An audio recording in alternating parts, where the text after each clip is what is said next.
Abby, welcome to Landlord Confidential. Thanks for having me. I'm excited to be here today. Absolutely. For the audience, you're the marketing manager for EHS Restoration. So That is correct. Yeah, I work for a full service property damage restoration company, both ends, actually residential and commercial. So anything having to do with property damage, fire, water, mold, storm, biohazard, all that good stuff. That is what we do. yeah, how did you get started with EHS Restoration? Funny enough, actually, my mom works in the industry. She actually works on the commercial end of property management. So EHS was actually contracted through several of her buildings on the commercial side. And so when I was looking for a new change in pace or scenery, she presented EHS to me and was like, hey, they do awesome work for me. They seem like great people. Try it out. And now I've been there for 1 year and 7 months, and I just love it. Okay. Did you start out as the marketing manager? I did, actually. So I originally came on, I think I actually was hired as an assistant.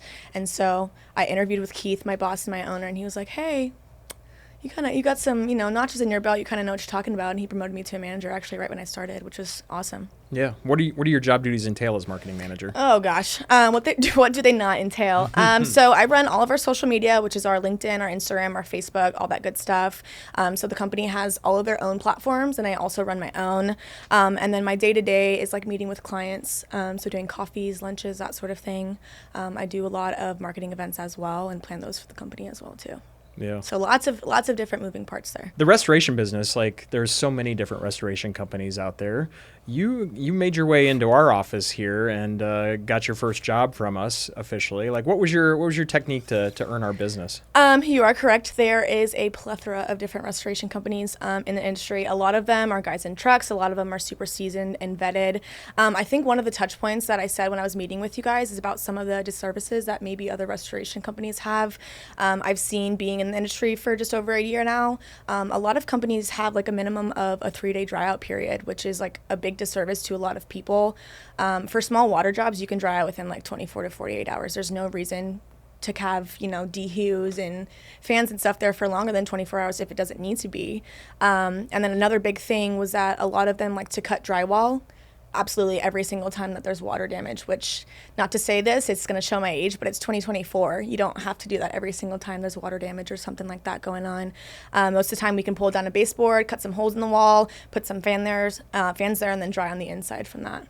Yeah. So we're always solicited by different restoration yeah. companies to start using them. What was your technique to get us to start using you? I brought in a tiny little money plant, just like a little blossom kit, and then some snacks and some lunch. I think I brought you guys like Panera or something. And so we sat with all your PMs and just talked about different things going on. And yeah, we have the plant here today with us, just sitting there. It's growing. Nicely. Yeah, she's doing real well. So it's a money plant. It's supposed to bring like wealth and prosperity and all things good. So I've been giving them out to just my select favorite people specifically. So yeah. And have any of them turned out this good? Have you seen any others? So this is the largest that I've ever seen. It's growing. I've only seen like about like 4 inches maybe, I think. But this one's doing pretty well. You got the biggest one, Travis. He's got the biggest one. He does. He's got the biggest one. That's on the record, right? So let me know if your income triples in the next month or so. I'll let you know. It's doing pretty well. Yeah. I think another thing you mentioned, you brought in lunch, and you didn't come in with just a sales pitch. You came in and treated it more like a lunch and learn. So talk to us about that. Like why? So like you mentioned earlier, there's a million different restoration companies in the Valley. You can use whoever you want to. A big approach for me is just to build relationships with people and to be somebody that you trust. You can use Joe Schmo's Chicken Shack like down the street if you want to do your water damage, but I want to be like a friendly face to somebody and be somebody that you trust. Like, okay, Abby was in here talking to us, and I wasn't trying to sell you guys really hard, just being like a friendly face to you guys and getting to know you guys. Why should somebody use a company like EHS instead of Chuck with a truck? So we are family and veteran owned and operated. So father, son, and daughter both all work at the company. I think that makes our communication a little bit better on the back end. I know that price points is a big point for a lot of people. Unlike a big franchise, we do have set, standard pricing, but we have the ability to fluctuate our pricing. So that comes in handy a lot of the times with ownership, because sometimes they see a sticker shock and they're like, oh my God, like I didn't realize that remediation was going to cost that much money, or I'm not willing to put that much money towards a rebuild portion of this job or something like that. So we have the ability to do that kind of stuff, whereas some other companies might not. I guess with restoration, pricing is a big part of that. Like, how do you determine pricing for a job? So we do have standard pricing just for everything that we do. All of our initial walks are free, estimates are free. I always like to compare apples to apples. Sometimes I get people that will bring an estimate to me and be like, hey, does this look right? But our estimator in-house will take care of all the pricing for things like that. But we've got set pricing for just about everything. Mm-hmm. And then we're a property management company as a customer of yours. What other sort of customers do you serve? Yeah, so I did mention earlier, we service the commercial and the residential side. So all the big names in the commercial side, JLL, CBRE, Cushman & Wakefield, those kinds of people. We do a lot of work with E&G, Golden West Management, Real Manage, those kinds of people as well. Lots of people in the East Valley. Mm-hmm. I think we connected you with the National Association of Residential Property Managers. What's that experience been like? Yes, you did. NARPM has been great for the company. I've actually stolen several leads from NARPM and got quite a few jobs actually out of NARPM because it's all just residential property managers and realtors. So it's been great for me to get in front of the audience there. It's always a new set of people, and they're very friendly and familiar with us. So NARPM's been great for EHS so far. What do you think the biggest selling feature of your services are to a professional property manager? For me, the biggest one is family owned and operated. I know a lot of people like to go with smaller companies too. Like I said earlier, you do get a lot more communication, and I think things are just, people pay a little bit more attention to detail too. Before you started at EHS Restoration, what was your prior experience to this, to become a marketing manager? Yeah, so I worked for a company called SVG. They were a sales and digital marketing company in the storm restoration industry. A bit of a different niche and a different audience. So I was actually selling to storm restoration contractors, roofers, those kinds of things. So I had prior knowledge to just sales and marketing in general, but then also to the industry as well on like the storm restoration side. Mm-hmm. What's the toughest part about selling restoration services? I don't like hearing no from people, but I never take no for an answer. People don't really make my job all that hard, honestly. I really love what I do. It's just about winning them over and just being a friendly face to them. I think one of the questions we asked you in the Lunch and Learn was about the volume of claims during a recession. Speak on that. Like, what are you seeing as the economy slows down? What are you seeing in terms of job flow? I will say that a lot of people are holding onto their money. So a lot of the times we do rebuild on some stuff, and people will hold off on like TI work or improvements or just upgrading like appliances or cabinets and stuff like that. And I think that the recession and the slowdown of, cash flow has definitely played a part in that too. People don't want to get new cabinets and new countertops. They want to keep, hold on to their money and do the minimum that they can. And in the grand scheme, when it comes to restoration, you don't really want to do that kind of stuff, especially when it comes to like mold and stuff. You don't want to cut corners there because that's just detrimental. What's the number one reason for a claim that you see nowadays? Like, what's causing these issues? So on the commercial and the residential side, it's a bit different. A lot of the commercial buildings, we're seeing a lot of water losses. Buildings are just super old. By the 15-year mark, that's when stuff starts to go wrong. So you see like plumbing leaks, stuff in toilets and stuff like that. On the residential side, we see a lot of house fires that are caused by a number of different things. So right now, I think we're on 3 or 4 big residential house fires that are just started just for random different reasons. And so I think on the residential side, majority fire, and then on commercial, majority water losses. Yeah. What are you seeing as the number one cause for a house fire? They've been varying. There was an exhaust fan in a bathroom that destroyed the entire house, like a 2-story house. Just something, it was faulty or something sparked it, and the whole house just went up in flames.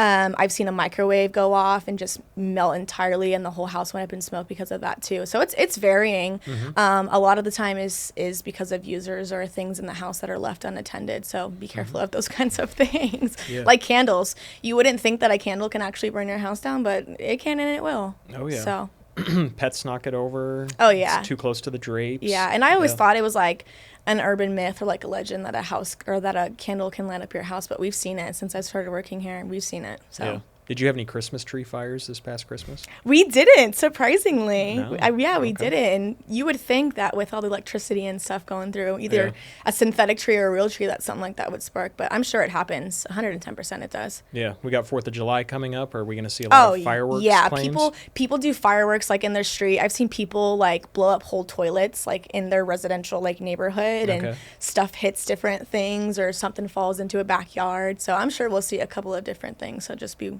wary. Yeah.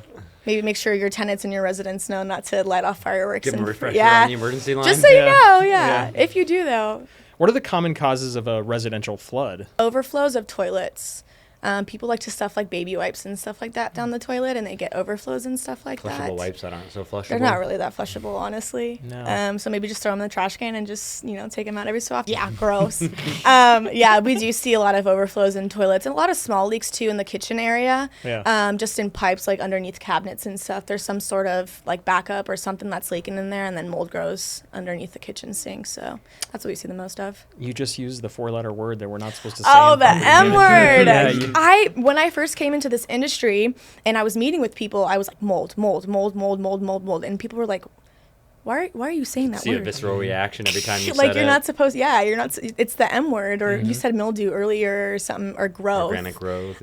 Discoloration. Discoloration, Yeah. mold is like such a taboo like word in the industry, I found out. So I try not to say, I use the M word now. Until you've had an instead. expert actually test and verify that it's mold. Yes. It's not mold. Yes. And there's so many different types of molds out there. People assume like there's some black speck or like growth on my wall. It's got to be black mold. And then everyone goes to Google and they're like, what does black mold do? And it will tell you, oh, it's going to kill you. Like you're going to die. Like there's black mold in your house. So if you see something like that, always get, the expertise. What does that look like? Like, how do you determine if it is mold or You if it's you just have discoloration? to test it. Most of the time, you can in an initial walk you can figure that kind of stuff out. But all the mold that we find, we're gonna test so we know actually what kind of mold it is. But just because there's mold like in a house doesn't mean you're gonna die or like your health's really at risk. And what does that process look like? You guys handle that in house, or how do you have that? So everything is in house. So we'll do an initial assessment, just go walk everything, see what's out there. We'll see if there's a source of loss or any like water flow near that's contributing to the growth. And then if we can, we'll just do a wipe down and spray some antifreeze and stuff like that just to kill the mold. Some more intensive jobs definitely take a little bit more oomph and a bit more work, like a rip out and stuff like that. But if we can just wipe down and not disturb the tenant or the resident, that's what we're going to do every time. And if you do determine there is mold in the property, what kind of precautions you have to take when handling the remediation? Yeah, so everyone's in PPE 24/7, and then we'd have to decontaminate everything. So section off anything that's been contaminated with special tape and special plastic, so everything that's in there is not spreading to the rest of the home. And that way, if for some reason the unit is occupied, resident or tenant can kind of still be in there and not be at risk for stuff. What other sort of restoration activities do you guys do? We also do biohazard. So that's not really talked a lot about in the restoration industry. So biohazard is anything that poses like imminent threat to humans or animals or anything living. We see a lot of biohazard on the residential side. Unfortunately, in multifamily, sometimes people don't communicate very well with loved ones and people pass and they hang out in there for a little while, and so they have to call us and come out and do cleaning and stuff like that. I hear this like horror story in the industry about cats and dogs during our deaths. They just love us so much that if we pass in our home or whatever, and you're there for days and days and days without food, they get hungry, and I guess they just love us so much that there's a snack there or something. But when I first came to the industry, I heard that and I was like, oh my God, I have 2 cats. So now I'm like, Now you look at them like the predators that I'm they like, actually are. That freaks me out just a little bit, but. Yeah. So are you first on the scene on those? Oh, gosh, no. If a bio job comes through, I know about every single job that comes through, but I don't walk any of the biohazard jobs. I don't need to be there. I see photos of stuff, and they're just nasty, gross sometimes, too. You can kind of imagine what went on there. But, yeah. Yeah. I think one of the things I really admired about you is your social media presence. A lot of our audience are small business owners, and they're struggling with growth and creating content that draws in customers. So tell us, what's your strategy for content? I love social media. I don't know if it's just because, I'm a 20-something-year-old female, but I love social media. I use LinkedIn and Instagram and Facebook for all different sorts of things. I post, facts about the industry. I post myself doing, events and different things like that. I think it's really important to be consistent on social media. I've actually gained several different leads on both LinkedIn and Instagram from being consistent on social media. I don't do any ads or anything like that. Everything is just organic. I found that people like to see people on social media. They like to see people giving back to the community or doing podcasts or different sorts of things like that. So anything that I can get like my face in front of or like the name in front of, I'm going to do and post it on social media. Mm-hmm. You mentioned LinkedIn, and a lot of people think of LinkedIn as a job posting platform. What made you decide to focus on LinkedIn? I love LinkedIn. So on the commercial side, there's no commercial property managers on Instagram. Like, it's inappropriate for me to follow their Instagram. LinkedIn is like Google search, but like for the business world. So I can look up Home Ladder on LinkedIn and find every single employee that's on LinkedIn that works for Home Ladder. And I think that's how I found a couple of you guys actually too. So on the residential and the commercial side, if I'm looking for a prospect or I'm looking for somebody in specific, I can literally go in the search bar and be like, this property management company, and the owner will pop up and all their managers and their maintenance techs and all those sorts of people, and it's a connect and a quick DM to them, and there's a new lead for me, and that's how the book goes, you know? Mm-hmm. What's been your most popular post of all time? My birthday one, actually, surprisingly. And then I went to a suicide prevention sort of event with Canyon State Electric, and I've just posted like some facts about suicide prevention in the construction industry specifically, and that got a lot of traction on it too, just because I think it was just really knowledgeable and there was a lot of juicy information in there. But those two are probably like my biggest post, surprisingly. Mm-hmm. Before we sat down for this interview, you told us that you skipped an in-office massage to be here with us today. I did. Tell us, we were surprised that you guys have a massage therapist come into your office. Tell us about that. Like, what's that look like? I love EHS. They take really, really, really good care of us.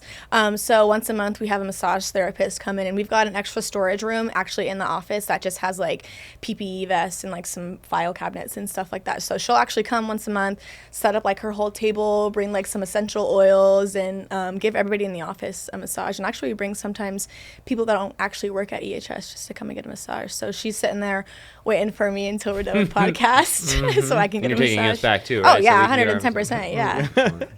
What other sorts of things does EHS do to build culture like that? So our company culture is a really big thing, especially to Keith, my owner. So we do company outings like all the time. We did Fat Cats most recently just for fun. So we just bowled. We do Top Golf, and then we celebrate everybody's birthday in the office. So if it's your birthday, we order food, whatever you'd like. We get cake, and everybody signs a little card. So I think that's how company morale stays up too. Yeah, and I think I saw recently you had a Cinco de Mayo party. That was so we do a Cinco de Mayo event each year. So we invite all of our property managers in the industry.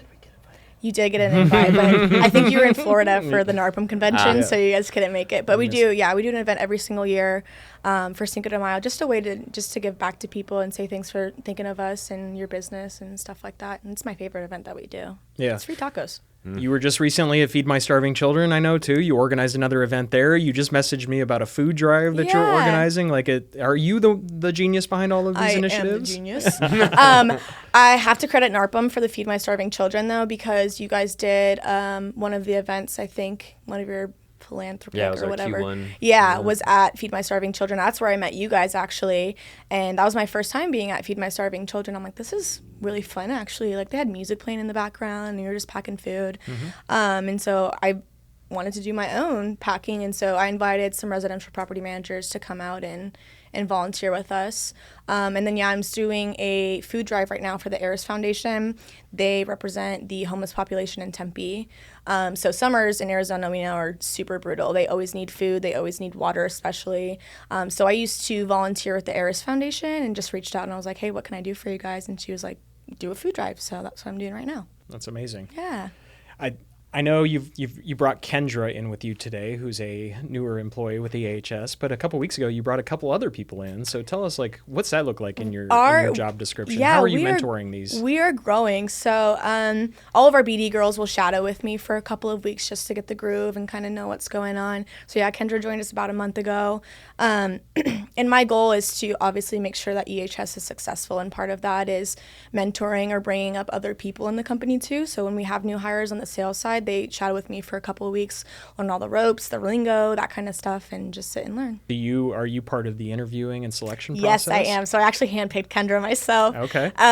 We were looking for a couple of months for someone to fill a role, and for this position, you have to be hungry and you have to be, a people person and want to be smiley and see people every single day. And so we interviewed a couple of different people, and I just was like, not really. And so Kendra came walking in the door, and I'm like, I like her. She's got spunk. Like, yeah, let's bring her on.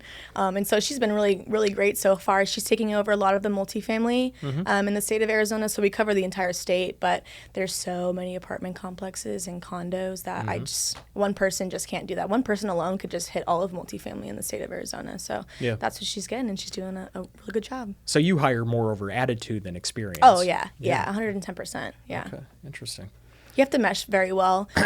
Like company culture is a really big thing in our company. If I can't mesh very well with you, we're not going to be successful together. And then ultimately the company is just not going to grow as a result. So. Have you made some bad hires? Oh yeah, 100%.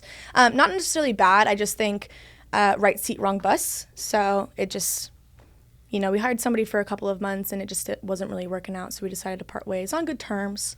But yeah, there's definitely wrong people to hire. Yeah. So what did you learn in that instance? Just to look a little bit longer, not to hire the first person that kind of walks in the door.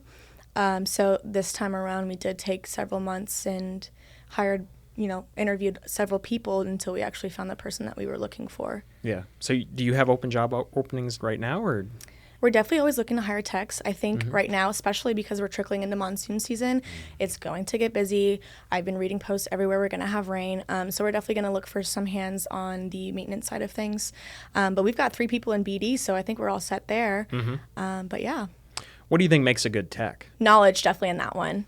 You have to be knowledgeable. We will not hire somebody as a tech that has not had restoration or some sort of mitigation experience, just because there's certain ways you have to do things and you cannot cut corners when it comes to mold and water and stuff like that. So on the mitigation side, we absolutely require experience for that. Yeah. I think in your line of business, response time is probably your number one differentiator, right? In terms of getting there quickly to minimize expenses, minimize losses. So how do you find someone that's truly reliable enough that is going to answer the phone at 2 a.m. and get out to a job? How do you screen for that? So we do have a 24-hour emergency line, and funny enough, that actually goes directly to my boss. So EHS is his baby, Keith. And the owner of the company? That's the owner of the company. Yeah, this is his baby. It's been in business for 16 years. Who better to answer the phone at 3 o'clock in the morning and knows that something is going to get done. So he's the person that you call at 3 in the morning, and he's on site there too. He's the one that will respond. He will respond. Okay. We do have 24/7 hour techs on call. So if something does come in at 3 in the morning, like a small water job or something's leaking, there's at least 2 or 3 people on call that will dispatch directly from where they are in a company vehicle and go right to the job too. What's the biggest job you've seen so far? Oh, that's my favorite question. So funny enough, in one of my mom's buildings, actually, they had a 14-story flood in downtown Phoenix.